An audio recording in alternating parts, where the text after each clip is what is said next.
बोनाल त्यौहार हैदराबाद में शराब की दुकानें बंद रखने का हुक्म।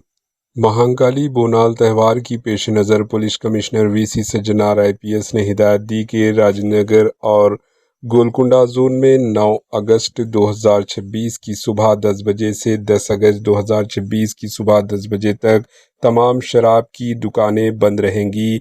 इस तरह चार मीनार जोन में 9 अगस्त 2026 की सुबह 10 बजे से 11 अगस्त 2026 की सुबह 10 बजे तक ये पाबंदी नाफिज रहेगी। Bureau report, HN news.